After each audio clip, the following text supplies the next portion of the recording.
Welcome student, this is our lecture number 12. Lecture 12 BSc third same paper first चला हुआ हमारा। कौन सा है पेपर फर्स्ट भाई? थर्मोडायनेमिक्स।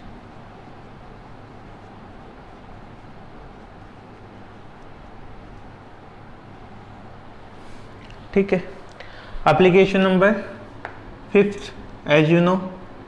पहले हमने 4 एप्लीकेशन पढ़ लिए हैं थर्मोडायनेमिकल रिलेशन के। आज हम 5th की बात करते हैं। ये आपने शायद पहले पढ़ी भी होगी। रिलेशन बिटवीन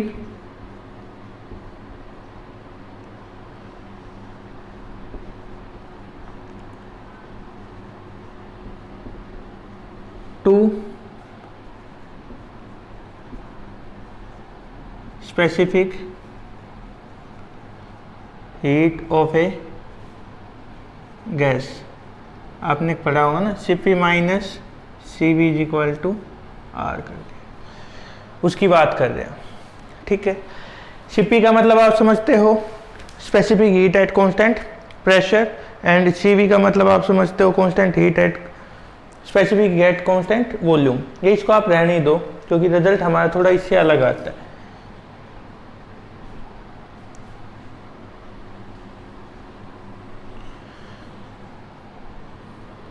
शुरू करते हैं। Molar heat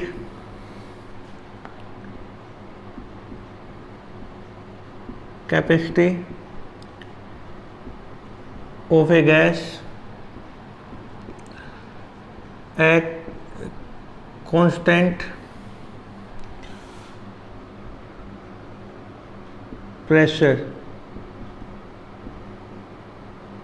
is given by Cp is equal to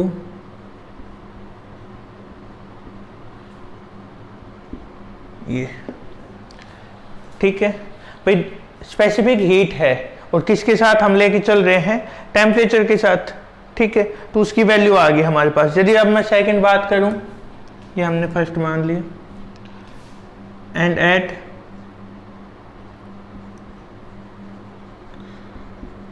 constant volume is given by Cv is equal to,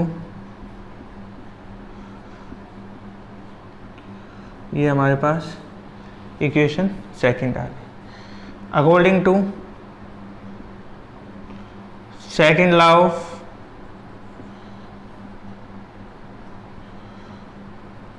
thermodynamics, curly S is equal to curly Q by Q is equal T into curly S.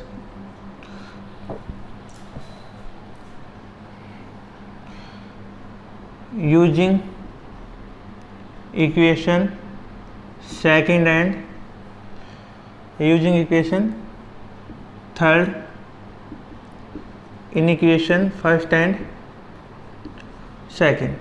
तो क्या लिख सकते हैं भाई यहाँ से हम? Cp is equal to curly S by curly T into T, ये fourth, curly V is equal to T into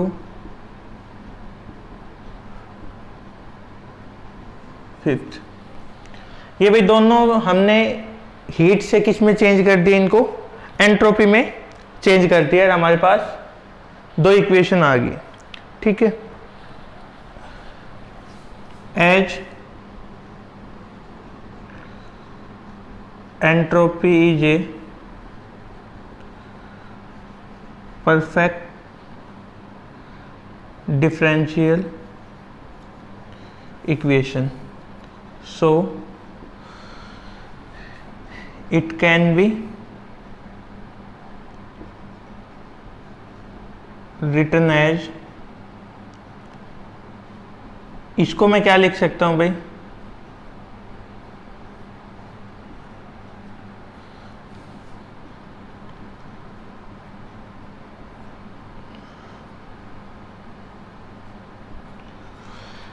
क्योंकि जो एंट्रोपी है उसकी परफेक्टली, ये मैथमेटिकल है, आप थोड़ा ध्यान रख लेना इसको, कि एक परफेक्टली डिफरेंशियल इक्वेशन बनती है। आप पार्शियल डिफरेंशिएशन का जब मैथ पढ़ते हो उसमें आता भी है, ये डी आएगा भाई इधर, ठीक है।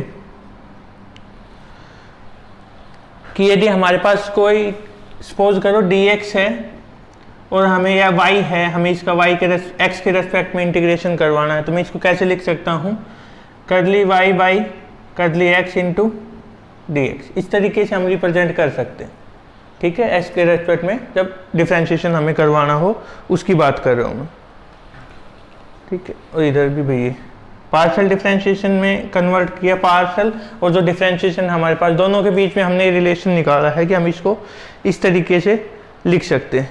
ये वैल्यू हमारी कांस्टेंट टेम्परेचर के ऊपर, ठीक है। अब ये तो हो गया। अब जो इक्वेशन आई हमारे पास, इसका हमें डिफरेंशिएशन करवाना है with respect to temperature at constant pressure. हटा ही देते हैं सभी को।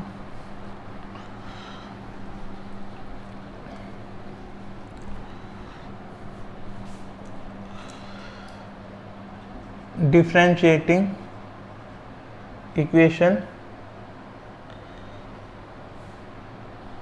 6 कर लो या तो इसको 6 है हमारे पास। Equation 6 with respect to temperature at constant pressure, ठीक है। तो इसकी वैल्यू निकालें हम। कांस्टेंट किस पे बात कर रहे हैं, प्रेशर पे, इज इक्वल टू इसका करेंगे curly S by curly T. यहाँ पे देखो डी टी है और टी के रेस्पेक्ट में डिफ्रेंशिएशन कर रहे हैं, तो हमारे पास क्या हो जाएगा वो 1 प्लस इसका करेंगे, ये तो एज इट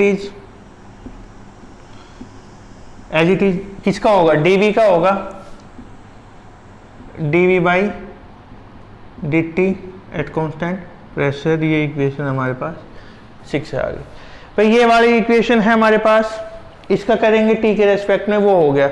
इसका करेंगे, ये वी आएगा भाई, इधर भी वी आएगा, ठीक है।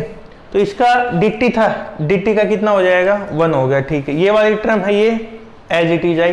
प्रेशर जो वाली थी उसका हमने इसके रेस्पेक्ट में टी के dv का टी के रेस्पेक्ट में करवा दिया, बाकी हमारे पास एज इट इज आया है, ठीक है। अब इसकी भी हमें कोई ज़रूरत है नहीं।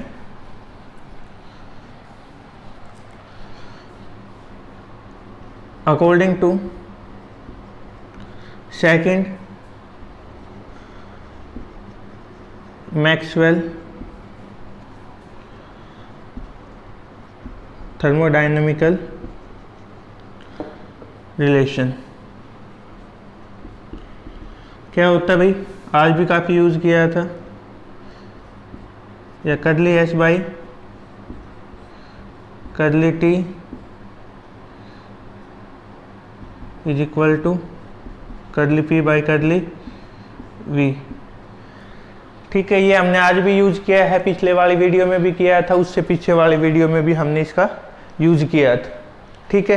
तो ये जो इक्वेशन आई है हमारे पास, इसको हम जो ऊपर वाली इक्वेशन है इसमें वैल्यू पुट करवा दो, इसकी जगह पे ये लिख सकते हैं, लिखो। तो देखो जो इक्वेशन है हमारी ऊपर वाली, उसमें हम किस किस की जगह पे पुट करवा सकते हैं भाई। एक तो जो पहली वाली टर्म हमारी वो एज इट इज रहेगी, जो दूसरी वाली है उसको चेंज कर देंगे, ठीक है। जो सेकंड भाई ये थोड़ा अलग लिख दिया हमने, यहाँ पे टेम्परेचर आएगा, यहाँ पे वॉल्यूम, इस तरीके से ये इक्वेशन पुट इन इक्वेशन 6। तो D H upon D T is equal to v plus, इसी जगह पे वैल्यू ये रख दो,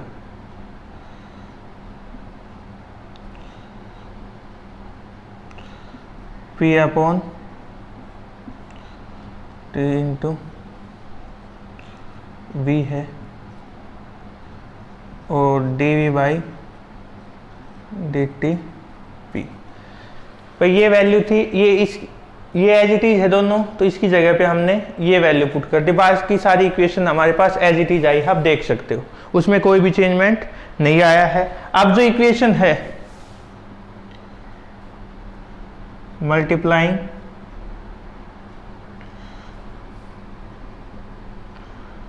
बोथ साइड बाय टी से मल्टीप्लाई करवा दो, क्या होगा, t इंटू ds/dt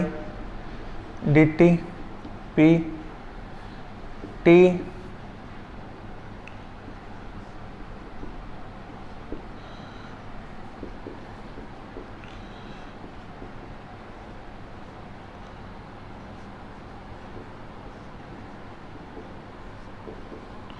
ये इक्वेशन आ गई भाई हमारे पास।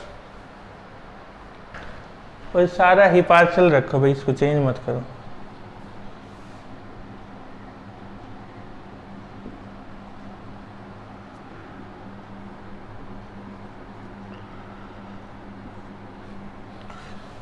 इधर भी पार्शल ही डिफरेंशिएशन रखो इनका। बात तो एक ही, हालांकि कोई ज़्यादा फर्क है नहीं यहाँ पे यदि हम देखें तो। अब ये वैल्यू किसकी है भाई, हमारे पास Cp की वैल्यू थी, देख लेना, इज इक्वल टू ये किसकी थी, Cv plus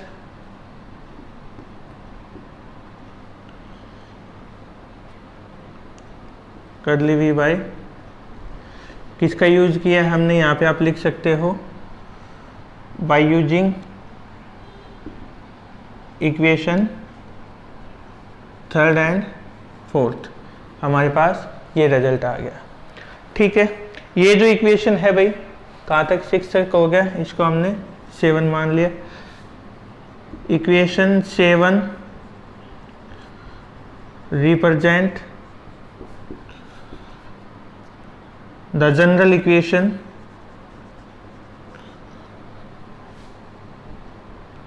of relation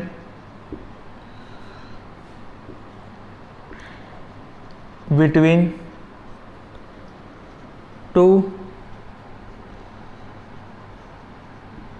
specific heat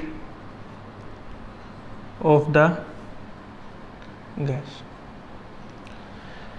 ये जो इक्वेशन है ये आ गई भाई हमारे पास। अब हम बात करेंगे वही दो टाइप की गैस के लिए, एक तो कौन सी होगी हमारे पास, परफेक्ट, और दूसरी कौन सी लेके चलेंगे, रियल। ठीक है, दो के लिए हम वैल्यू निकालेंगे इसकी। फर्स्ट है for perfect gas, PV is equal to RT, differentiating with respect to T at constant volume. तो क्या आएगी वैल्यू बेस की, curly P by curly T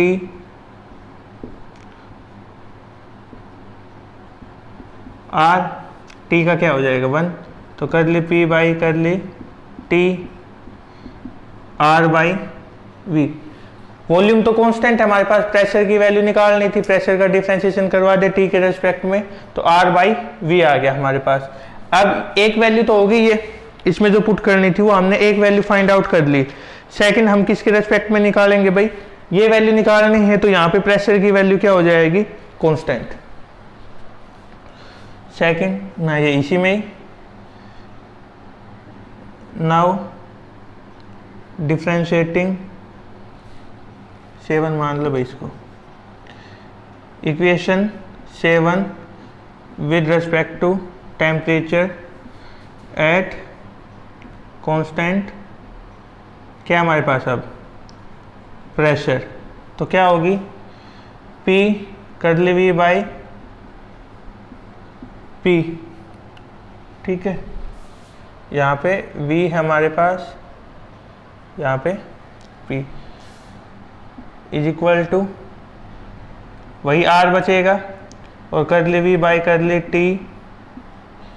is equal to r by p।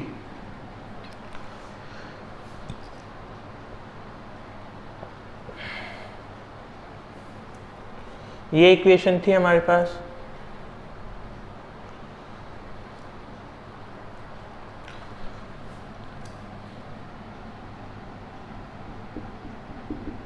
Putting these value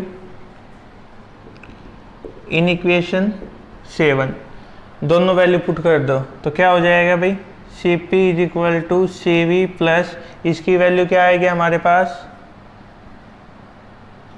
एक की R by V है plus into में एक की आर बाई पी है हमारे पास, यही तो वैल्यू है ना एक की, तो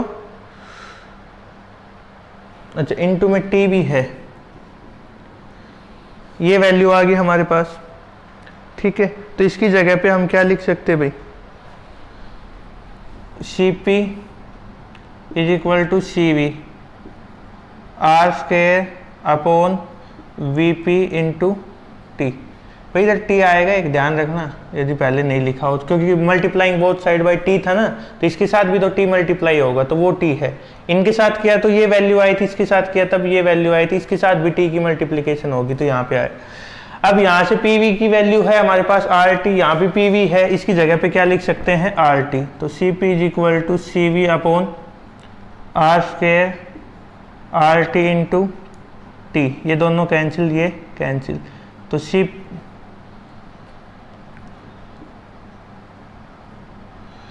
P is equal to C we plus r, और c p minus c v is equal to किसके आ गया आर के, जो मैंने शुरू में आपको बताया था यहाँ पे लिख के, लेकिन मैंने हटा इसलिए दिया था क्योंकि रियल गैस के लिए जब हम निकालेंगे तो इसकी वैल्यू अलग आती। ठीक है, तो ये आगे भाई हमारे पास, दोबारा देख लो एक बार, ये इक्वेशन थी, एक बार प्रेशर को कांस्टेंट रख के डिफरेंशिएशन करना है, एक बार वॉल्यूम को कांस्टेंट रख के डिफरेंशिएशन करना, हो गया। और इसमें शायद हमने पहले नहीं लिखा तो इसको चेंज कर लेना, यहाँ पे टी भी आएगा क्योंकि multiplying both side by T लिखा हुआ था पहले, तो इसके साथ भी टी आएगा यहाँ से, तो ये वैल्यू आ गई, बाकी हमने दोनों वैल्यू पुट करके आंसर निकाल लिया था।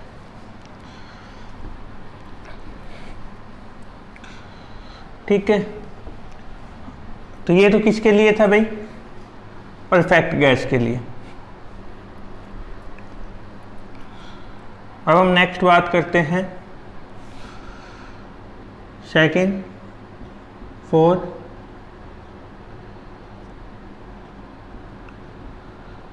Real gas. ये हमारे पास, इसको मैं इधर लिख के हटा देता हूँ, c P is equal to C we plus t into curly p by curly t volume curly v by curly t at pressure, तो ये भी हटा। ठीक है, तो भाई इसमें भी सेम हम वही क्या निकालने वाले हैं, जो रिजल्ट हमारे पास किसके लिए है, मेन रिजल्ट, वो फाइंड आउट करेंगे। इक्वेशन क्या होती है हमारे पास, p a upon we square v minus B is equal to R T. ये इक्वेशन कौन सी आएगी भाई हमारे पास, 8, 9 जो भी हो अपना देख लेना है इक्वेशन नंबर। अब हमें भाई differentiating with respect to T at constant, एक ले लो कोई भी, पहले कांस्टेंट वॉल्यूम ले लेते हैं, चलो कांस्टेंट वॉल्यूम है, ठीक है, तो P प्लस, या फिर इसकी वैल्यू निकालेंगे तो भी, एक मिनट पहले इसको थोड़ा मॉडिफाई कर लेते हैं ताकि आसानी हो, P upon a plus v square is equal to किसके लिख सकते हैं, r t upon we minus v के लिख सकते हैं ना। अब कर लो differentiation with respect to T at constant volume. तो curly P by curly T constant volume r upon we minus we.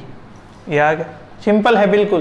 तो ये वैल्यू निकालनी है और एक ये वैल्यू निकालनी है, दोनों के लिए हमें रिजल्ट फाइंड आउट करना है। बात सीधी सीधी ये, तो उसके लिए हम काम कर रहे हैं। सीधी आ गया हमारे पास, ये शायद 9 है भाई इक्वेशन, और देख लेना आपने 9, ये मैंने क्या मान ली इक्वेशन 10। अब differentiation with respect to T at constant, क्या है हमारे पास, प्रेशर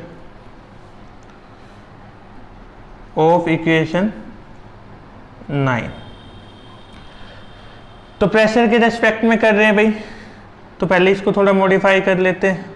क्या लिख सकते हैं, P plus A upon we square is equal to are T, या फिर इसको हम इसको मान लो ना इक्वेशन 9। अब कर दो डिफ्रेंशिएशन, सीधा डिफ्रेंशिएशन करो। कांस्टेंट है प्रेशर, डिफ्रेंशिएशन 0, इसका करेंगे तो ए एज इट इज 1/v का क्या होगा, -1 अपॉन वी क्यूब। क्यों भाई, क्योंकि यदि 1 अपॉन वी स्क्वायर है, इसको ऊपर लेके जाएंगे, -2 इसको आगे ले आओ, -2 आगे पावर में से एक कम करेंगे -3, तो -2 अपॉन वी क्यूब, तो वही आ जाएगा -2 अपॉन वी क्यूब। इनटू में v का करेंगे तो curly v by curly t। p constant था 0, a as it is 1 upon we square का करेंगे तो -2 अपॉन वी क्यूब, ये मैंने आपको बता दिया है, इस तरीके से होगा। अब v का कर दिया, ये वैल्यू आ गई, इज इक्वल टू, अब इसमें 2 बार होगा भाई, क्योंकि एक टर्म ऊपर है हमारे पास और एक नीचे लिखी हुई है, तो ये स्टेप थोड़ा ध्यान में रखना है इसका। R T as it is 1 by इसका करेंगे तो -1 अपॉन v माइनस बी का स्क्वायर, ये वैल्यू आई, पहले इसको ही लिख लो। 1 अपॉन एक्स का क्या होता है, -1 अपॉन एक्स स्क्वायर, तो उसी तरीके से 1 अपॉन वी माइनस बी का कर रहा हूं, तो -1 अपॉन वी माइनस बी का स्क्वायर इंटू में curly we by curly T, constant pressure है। और किसकी वैल्यू निकाल देंगे भाई, यहाँ से हम are T as it is plus 1 upon we minus B as it is, और आर टी में से R as it is, T का क्या हो जाएगा 1, ये आ गया हमारे पास। ठीक है, इसको थोड़ा ठीक से लिख लेते हैं। अभी ये टर्म नेगेटिव उधर जाके पॉजिटिव हो जाएगी, क्या होगी, पॉजिटिव होके कैसे लिख सकते हैं हम, are t upon we minus B का square curly we by curly t pressure -2 a v cube curly we by curly T is equal to r upon, ये टर्म एज इट इज रह जाएगी, r upon we minus b. ये आ गया हमारे पास, कभी out of frame तो नहीं जा रहा है, नहीं सही है, ये वैल्यू आ गई। अब इसमें से ये दोनों कॉमन ले सकते हैं हम, R V T is equal to, क्या बचेगा भाई, इधर कॉमन लिया हमने, ये वाला डिफरेंशिएशन वाली टर्म कॉमन ले ली, r t upon we minus B का square -2a we cube is equal to r upon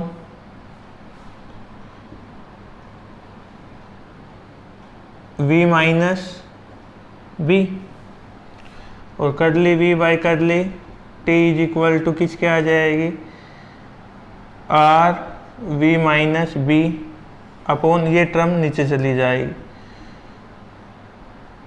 are t v minus b square -2a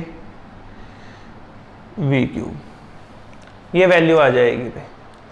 थोड़ा टिपिकल हो गया है, कोई बात नहीं। ये इक्वेशन है, v के रेस्पेक्ट में v का डिफ्रेंशिएशन करवाना है प्रेशर को कांस्टेंट के रख के, तो ये वैल्यू इस कांस्टेंट है, डिफ्रेंशिएशन किया 0 आ गया इसका एज इट इज। नीचे वाले का करेंगे तो -1/v³। अच्छा 2 कहाँ से आए वो मैंने आपको बता दिया, डिफ्रेंशिएशन करेंगे तभी आएगा ये। अब ये हो गया, अब इसमें u/v लगेगा, ये चीज ध्यान रखना, ये u × v करके किया है मैंने, तो आप u/v करके जैसा आपको ठीक लगे वो कर सकते हो। नीचे वाले का करेंगे तो -1/ ये हो गया, और v का करेंगे तो ये RT as it is plus v/v - b as it is, RT का करेंगे तो R आ गया हमारे पास। अब ये नेगेटिव टर्म थी उस साइड जाके पॉजिटिव हो गया हमारे पास, ये टर्म एज इट इज। इन दोनों में से ये वाली चीज कॉमन आ रही है, कॉमन ले ली, ये बचा हमारे पास ये एज इट इज। अब इसकी वैल्यू निकाली तो इसको उधर भेज दिया, अब हमारे पास दोनों वैल्यू आ गई है। ये मैंने इक्वेशन 11 मान ली इसको।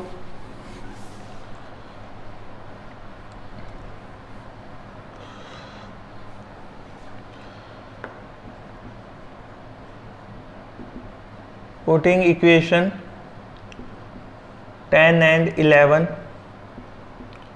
इन इक्वेशन 7 जो भी थी हमारे पास, तो Cp = Cv + T इंटू ये वैल्यू क्या है भाई हमारे पास R/v - b इंटू ये वैल्यू क्या है R/v - b अपॉन में RT, देख लो भाई इधर, RT अपॉन v - b का स्क्वायर माइनस 2a/v³, ये आया है। ठीक है, अब इसकी भी हमें कोई ज़रूरत है नहीं, ये वैल्यू आई है भाई।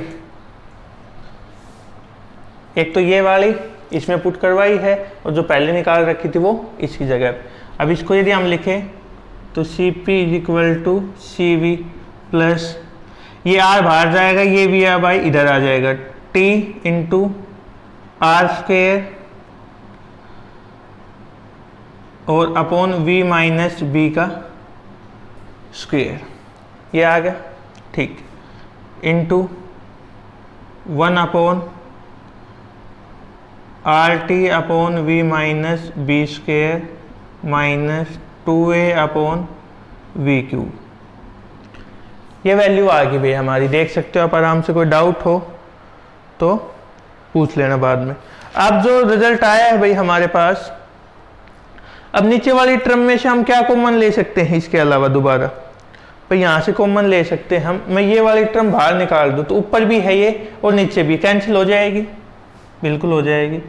Cp = Cv plus R² T upon v - b का square into 1/RT v - b का होल स्क्वायर।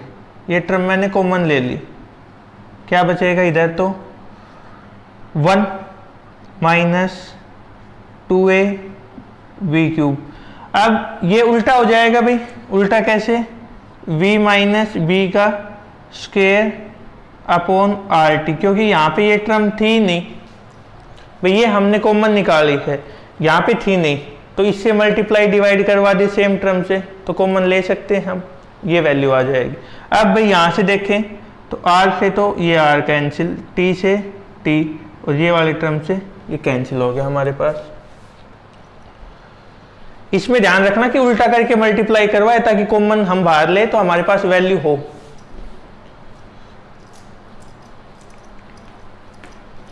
भाई अब भी समझ में नहीं आया, सपोज करो ये वैल्यू इस तरीके से है, ये है x² माइनस ये x/y माइनस 2a/v³, इस तरीके से है। मैंने ये टर्म कॉमन निकालनी है, 1 माइनस यहाँ पे नहीं है तो यहाँ पे ऊपर तो 2a/v³ है xy और नीचे भी xy लिख दूँ, चल जाएगा काम। ऊपर भी एक्स वाई लिख दिया ताकि कॉमन निकाल सके, नीचे भी लिख दिया एक्स वाई। अब उल्टा हो जाए, ये एक तो हमने कॉमन ले लिया, बाहर हट गया, ये ऊपर इसको वाई बाई एक्स नहीं लिख सकते, हम लिख सकते हैं उसी तरीके से तो किया है। ये बचा, इसको लिखे तो भाई C P is equal to C we plus R into 1/1 minus 2a we cube V minus B का स्क्वायर आर टी। इस तरीके से हम इसको लिख सकते हैं भाई, ठीक है, कर लोगे यहां तक। अब मैं क्या कह रहा हूं, as v minus B is nearly equal to v, मतलब बिकॉज, या फिर एज b इज स्मॉल, तो हम क्या लिख सकते हैं भाई, v minus B is nearly equal to v। तो C P is equal to C we plus R 1/1 minus 2a we cube V square are T. Square से ये कैंसिल हो गया हमारे पास। और यदि हम चाहें तो भाई वैल्यू भी पुट करवा सकते हैं यहाँ पे आर टी की, क्या वैल्यू आ जाएगी, या फिर रहने दो इसको एज इट इज ही चलने दो। C P is equal to C we plus R 1 minus 1/2a V R T, ये हमने लिख दिया है इसको।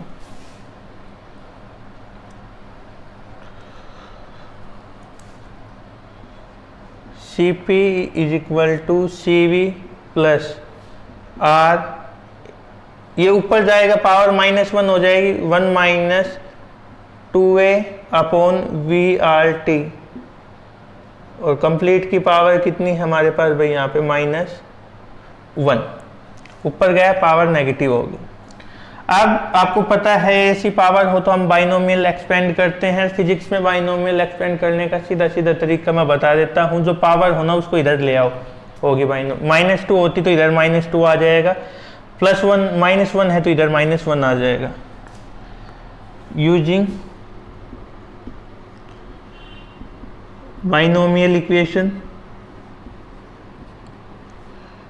C P is equal to C we plus R 1 plus 2a upon V R T, सीधा है, -1 था, -1 आगे ले आए, हमारे पास इक्वेशन सोल्व होगी, ठीक है। और यही हमारे पास रिलेशन होगा भाई which is the required relation। यही है जो हमें फाइंड आउट करना था, रिलेशन स्पेसिफिक हीट के लिए फॉर ए परफेक्ट और रियल गैस, दोनों के लिए हमने फाइंड आउट कर लिया, ठीक है। तो ये था हमारा आज का लेक्चर, ज़्यादा बड़ा नहीं करेंगे, इसी के साथ इसको ख़त्म करते हैं। नेक्स्ट लेक्चर में एक जो बची हुई प्रॉपर्टी हम उसको स्टडी करेंगे। Till then thank you.